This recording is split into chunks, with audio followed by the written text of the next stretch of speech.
Hello வணக்கம். நான் doctor Karikalan பெரம்பூர்லேருந்து பேசுகிறேன்.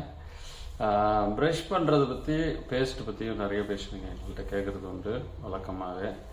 நல்ல பேஸ்ட் ஒன்று சஜஸ்ட் பண்ணுங்க சார் அப்படின்னு. இது வரைக்கும் வழக்கின பேஸ்ட்டே நல்ல பேஸ்ட்டாக தான் இருக்கும். அதாவது ப்ரஷ் பண்ணுற முறைகளில் மாற்றங்கள் உண்டாகிற வரைக்கும் நீங்கள் எதை வழக்கினாலுமே ஒரே மாதிரியான ரிசல்ட் தான் கிடைக்கும். அப்புறம் நிறைய பேர் சொல்கிறது குழந்தைய அழைச்சிட்டு வருவாங்க. அழைச்சிட்டு வந்துட்டு பாருங்கள் சார், இவன் நைட்டு ப்ரஷ் பண்ணுறதே இல்லை பாருங்கள் அப்படின்னு. நான் அவங்கள்ட்ட கேட்குறது முதல்ல, நீங்கள் நைட்டு வளர்க்குவீங்களா அப்படின்னு முதல்ல கேட்போம். அது கேட்டால் அவங்க எங்களுக்கு எங்கே சார் டைம் இருக்குது, வரோம் குழந்தைகளை பார்க்குறோம் வேலைக்கு போகிறோம் அப்படிம்பாங்க. நீங்கள் 24 நேரமும் ப்ரஷ் பிஸியாகவே இருங்க, ப்ரஷ் பண்ணுறதுக்கு எவ்வளோ நேரம் ஆகிடப்போகுது? ஒரு 2 நிமிஷம் அதிகபட்சம் யூஸ் பண்ணிங்களா, ஸ்பெண்ட் பண்ணிங்களா? ஸோ அந்த நேரத்துக்கு ஸ்பெண்ட் பண்ணுறது ஒன்றும் பெரிய உங்களுடைய ஹெல்த்துக்காக பண்ணுறீங்க. ஸோ நீங்கள் பண்ணாங்கன்னா தான் உங்களை பார்த்துட்டு குழந்தைங்களும் ப்ரஷ் பண்ண தொடங்குவாங்க. அதே மாதிரி ப்ரஷ் பண்ணும்போது நிறைய பேர் பார்த்தீங்கன்னா பல் வளர்க்குனா பக்கத்து வீட்டுக்கே கேட்குற மாதிரி தேய்க்க வேண்டியது, கரன்னு அது மாதிரிலாம் தேய்ச்சிங்கன்னா எனாமல் தான் போயிடும். ஸோ ப்ரஷ்ஷிங்கை வந்து எப்படின்னா ஒரு மோஷனே பண்ணணும். அதாவது பெயிண்டிங் மோஷன் மாதிரி மேலேருந்து கீழே, கீழேருந்து மேலேவும், அப்புறம் ரொட்டேஷனல் டைப்பில் இது போல் ப்ரஷ் பண்ண பழகுனீங்கன்னா எனாமல் தெரியாத. முக்கியமாக கண்ணாடி முன்னாடி நின்றுட்டு ப்ரஷ் பண்ண பழகுங்க. ஸோ கண்ணாடி முன்னாடி வளர்க்கும்போது உங்களுக்கு எந்தெந்த இடத்துல ஃபுட்டு தங்கியிருக்கு அப்படிங்கிறது தெரியும். அதேமாதிரி 2 முறை ப்ரஷ் பண்ணுறதை கம்பல்சரியாக வச்சுக்கோங்க. இப்போல்லாம் இன்டர்நேஷ்னல் ஸ்டாண்டர்ட்லாம் பார்த்தீங்கன்னா கொரியன் மெத்தட்னு ஒன்று இருக்குது. இப்போ கொரியன்ஸ் எல்லாம் பார்த்தீங்கன்னா அவங்க டிஃபன் பாக்ஸ்லேயே ஒரு ப்ரஷ்ஷை வச்சு எடுத்துகிட்டு போயிடுவாங்க. அதாவது லஞ்ச் சாப்பிட்ட பிறகு வெறும் ப்ரஷ்ஷை வச்சாவது ஒரு தடவை எங்கெங்கே ஃபுட் தங்கியிருக்கோ அதை வந்து க்ளீன் பண்ணிடுறது. இப்போ நம்ம ஆளுங்கள்லாம் பார்த்தீங்கன்னா மத்தியானம் சாப்பிட்டு ஒரு தூக்கமும் போடுவாங்க, சரிதானே?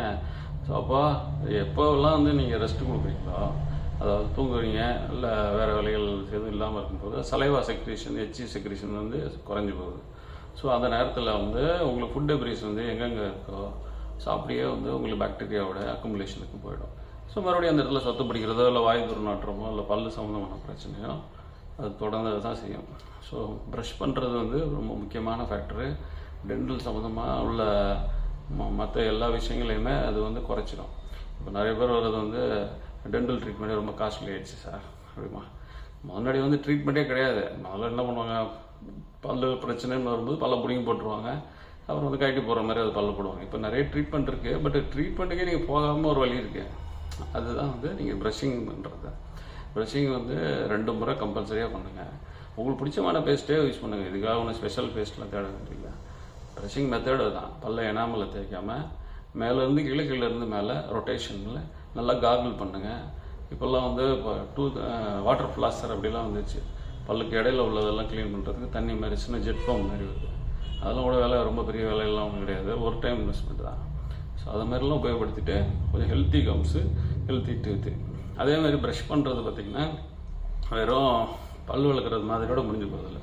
இப்போ நீங்கள் செய்ய வேண்டியது என்னென்னா, ஏன்னா அது பல் வளர்க்குறதே முடியல, அப்புறம் இதில் வேறு புதுசாக சேர்க்குறீங்களே அப்படின்னு நினைக்காதீங்க. மவுத் ப்ரஷிங் பண்ணணும். மவுத் ப்ரஷிங் அப்படின்னா என்னென்னா, முதல்ல ப்ரஷ் பண்ணுறது பல்லுக்கு பண்ணிடுறீங்க. அதுக்கு பிறகு கம்ஸுக்கு வந்து விரல்னால மசாஜ் கொடுத்த மாதிரி ஃபுல்லாகவே வலதுலேருந்து இடது, இடதுலேருந்து வலது, அதேமாதிரி மேல் பக்கம் கீழ் பக்கம் 2 பக்கமே கம் மசாஜ் பண்ணணும் நீங்கள். அது வந்து ஈருக்காக உள்ளது. அப்புறம் நாக்கு மேலே உள்ளது, அது நாக்கு முதல்ல நாக்கு வலிப்பாங்க பாருங்கள், அது மாதிரிலாம் பண்ணக்கூடாது. வெறும் ப்ரஷ் வச்சுட்டு மேலாப்பில் க்ளீன் பண்ணி விட்டிங்கனாலே போதும். சில ப்ரஷஸ்லாம் கூட இப்போ ப்ரஷ்ஷோட பின்பகுதியிலே வருது டங் கிளீனர். அது மாதிரி ஸ்மூத்தாக டங்கு ஹேண்டில் பண்ணும்போது வேண்டி ரொம்ப கொஞ்சம் சென்சிட்டிவானது, கொஞ்சம் கவனமாக பண்ணுங்கள். So healthy smiles, healthy health. Thank you.